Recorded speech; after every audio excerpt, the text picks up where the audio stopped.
original shirt on today. Very happy about that. It's the Soul Not For Sale podcast. It's episode 502. And we're about to hear Joe Rogan and Patrick Bet-David discuss Tucker Carlson. And they're discussing pretty much all aspects of Tucker. There's 2 clips that I'm going to be showing you.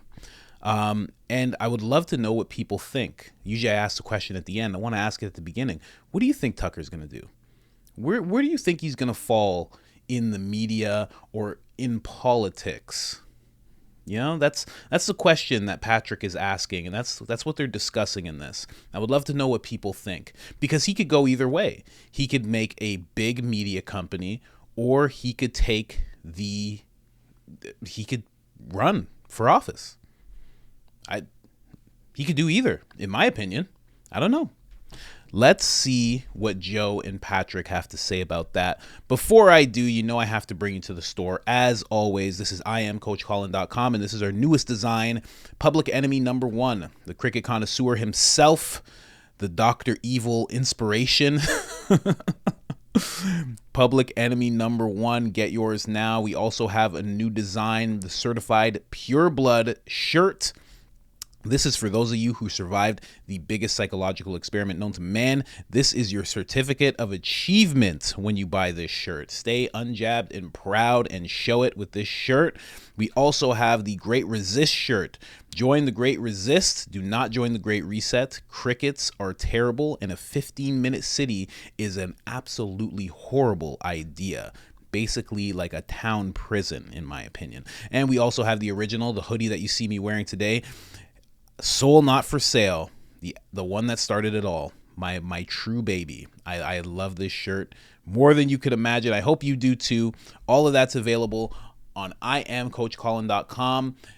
And we have t-shirts for men and women, tank tops for men and women, and hoodies like the one you see right now.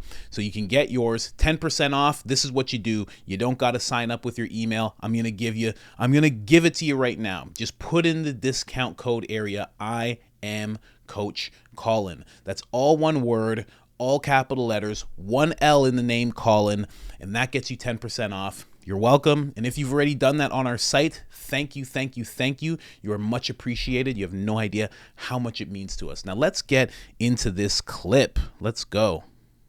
And then there needs to be some back and forth. That takes time. It takes a long time for someone to clearly establish, when you're talking about the facts of a very important piece of policy or a very important situation that's going on in America, like say the border crisis. You can't talk about the border crisis in 5 minutes. It's super complicated. You can't talk about Title 42 in 40 minutes. You can't talk about any of these things in a short amount of time. You need hours. You need to be able to expand for hours and not be interrupted by commercial breaks. But they're hampered by that model. It's always going to be, and then they're also hampered by the fact that you don't get individual, unique voices and perspectives. You get narrative-driven, policy-driven, ideologically driven hosts who they're contained by whatever system that they're a part of. They're contained by their executives and the producers and the people behind the scenes, and they only have so much leeway for opinion. We saw that with Tucker. Tucker ventured outside of that, and he had a podcast voice on network television. So you had a guy that was saying what he believed about the intelligence agencies, about the FBI's interference into the protests at the Capitol, about Pfizer and Moderna and what they've done with the drugs, about the lab leak, about Anthony Fauci, about all these different things. Like, he essentially was treating network television like a podcast, and with great success. The #1 guy on TV. That's right. And they kicked him off. Yep. That's right. They kicked him off at the top of the heap, which is just madness. So I got a question for you. So in regards to Tucker, we're not, professional psychoanalyzers, but we're just speculating and having a conversation. When you think about Tucker, what do you think his play is? Meaning, does Tucker come across as a guy to you that wants to be the next Rupert Murdoch billionaire? Do you say, I think this guy wants to be a billionaire? That's one. Two, do you get the vibe from Tucker's like, look, I just want to do a podcast, be left alone. I don't want to work for anybody. I want to do my own thing, and that's it.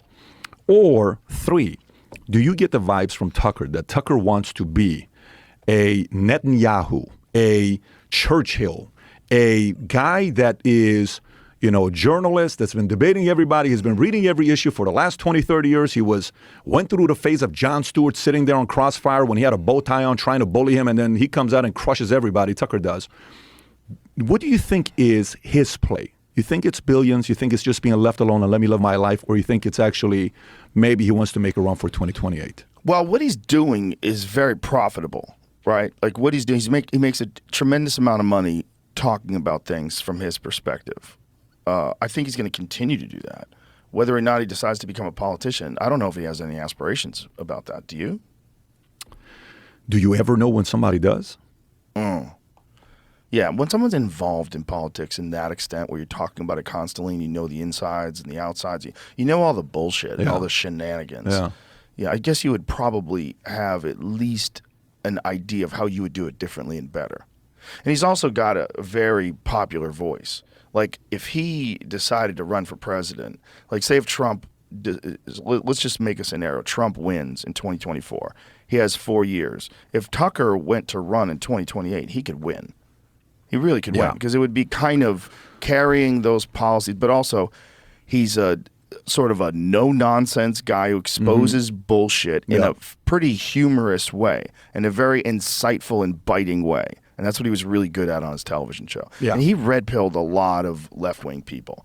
There's a lot of left-wing people during the pandemic that's a Tucker Carlson's a propagandist and he's a piece of shit and is a right-wing asshole. And then as time went on, they're like, he's saying a lot of shit that's right.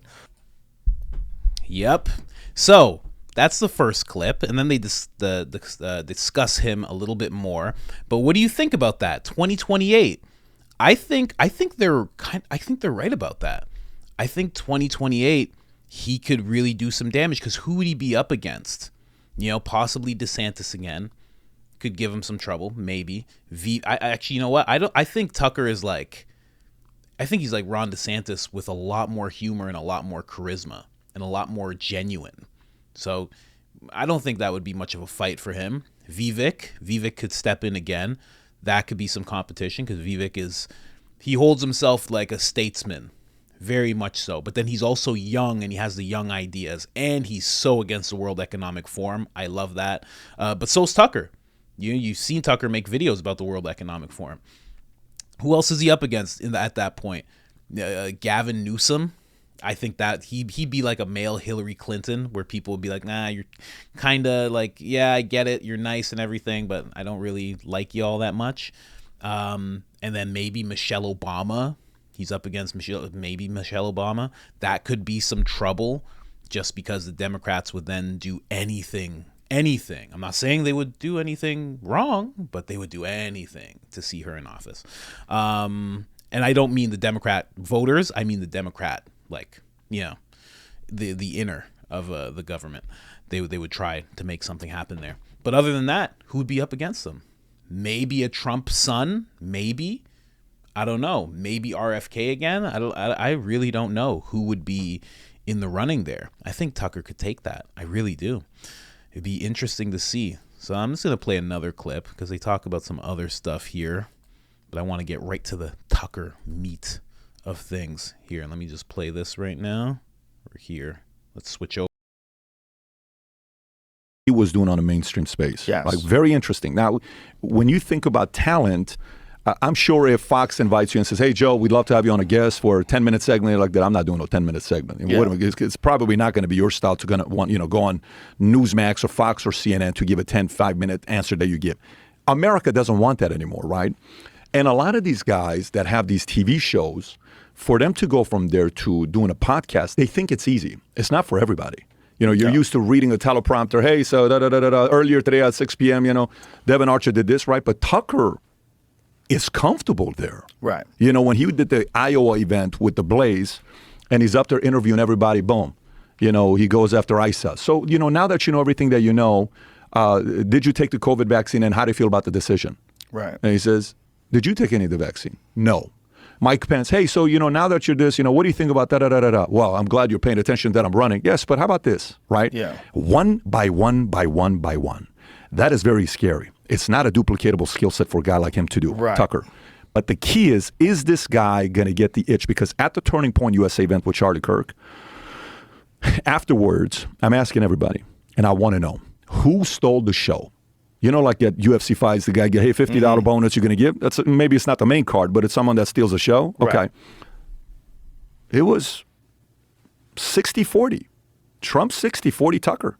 Yeah. So it's like Tucker's coming into, you know, but the part that he's not doing right now is, which I think is going to work in his favor, he's not going in there saying, I'm not running this time around. You know, he comes out and says in 2028, and imagine if let's just say Trump wins and he runs 2028 and Trump's endorsing him. I mean, he could be in office for 8 years. He could. I think no one is going to run against Trump in the Republican side and win because you're not going to get the Trump supporters. They are all in on Trump. Unless he has a stroke or something happens, it's horrible. They're all in on Trump. 100%. Here's the thing when it comes to that. He could be in office for 8 years, especially if, because Trump's, I really do think, like, I love RFK. You know, I love what he's doing. I love what he's about. I love the statement that he's made. I love the slap in the face that he's given the establishment. You know, love what Ron DeSantis did with Florida. You know, the presidential run isn't looking as wonderful. And maybe that's because, you know, when he was doing what he was doing with Florida, it was in the midst of the pandemic. And people were looking for that shining light of someone who was just like, you know, just against it and standing up for the people. And that was him. But now that all that's worn down, he's just not shining as much, you know? And then again, when you're in Florida doing things for the people, you're not standing up against Trump. Now that you're running for president, you're standing up against Trump. It's a whole different landscape. It just is. So for Tucker, he could definitely get an office. Imagine Trump endorses Tucker. Imagine he says, this is a great guy. You know, he literally, because he can't run again, he says, hey, support all my supporters, which is a vast amount of the American people. This guy's a great guy. I think that would be it. It'd be a done deal pretty much. As long as he doesn't put his foot in his mouth and do anything ridiculous, he just stays who he is, as funny and genuine and all those great things that he is. It's pretty much a done deal. But here's the thing about that. He could do that in politics, but also he just started the first round of fundraising, I believe, or funding for his media company. That's what the word has been, that he's looking for investors, not donors. I was going to say donors, but he's looking for investors. So if he makes this media company, he's probably going to be the face of it. He's probably going to be the head of it. Can you do that and run for president? I think that's pretty hard. So I'm not really sure. It seems like, from what I'm seeing, because that's the politics side, but from the media side, because this is what I do. I've been doing this for a long time. I watch media very heavily, and I'm in it. I think Tucker wants to be in media. I think that's what he likes. I think Tucker has the same mindset that Jordan Peterson has. Patrick Bet-David himself asked Jordan Peterson, you know, would you ever run for Prime Minister of Canada? Like, the Canadian people need you. Like, why aren't you stepping in there?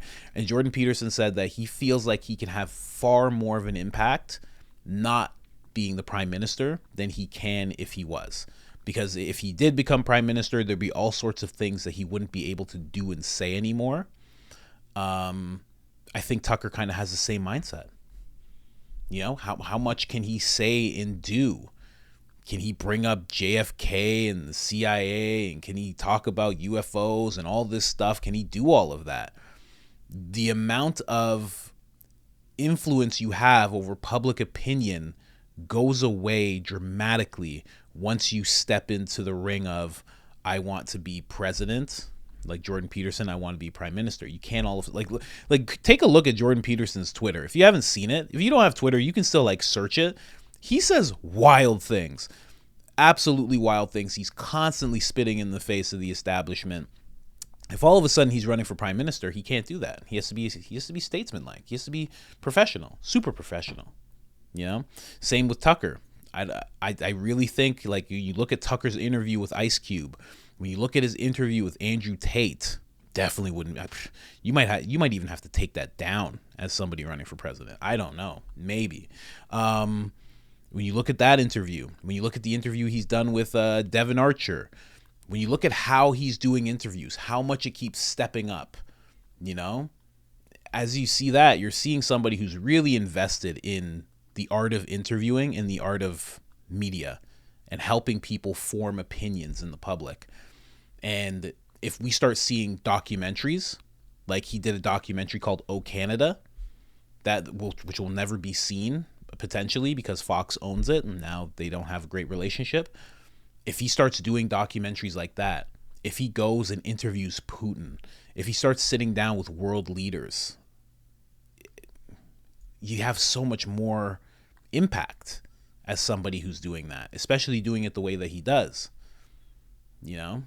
So I don't know, might be a toss up unless it gets to a situation where it's like, these are the people that are running for president. It's like Gavin Newsom, Michelle Obama, and all these people who could potentially steer America in a very dark place.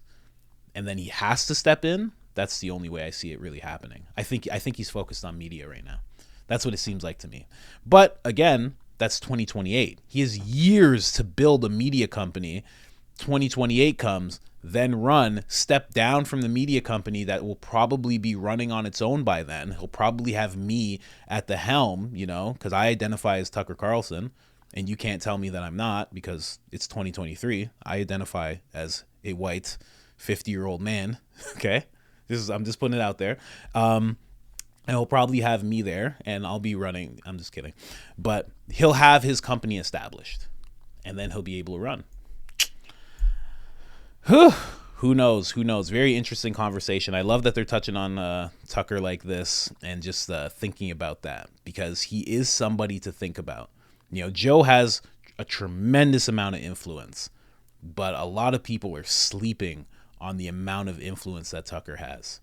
And I think once this media company gets up and running and he starts doing some bigger projects, we're going to understand. I think he's going to interview Putin. I think that's going to happen. I think he's going to sit down with some major world leaders. I think he's going to, yeah. That's just me. Like the video if you haven't already. Subscribe if you haven't already. Boost us out of the shadow realms. It helps so much. You have no idea. Share it with somebody who thinks Tucker Carlson may run for president or may never run for president. Share it with your friends. Have conversations. Hit me up in the comment section. Other than that, I am out.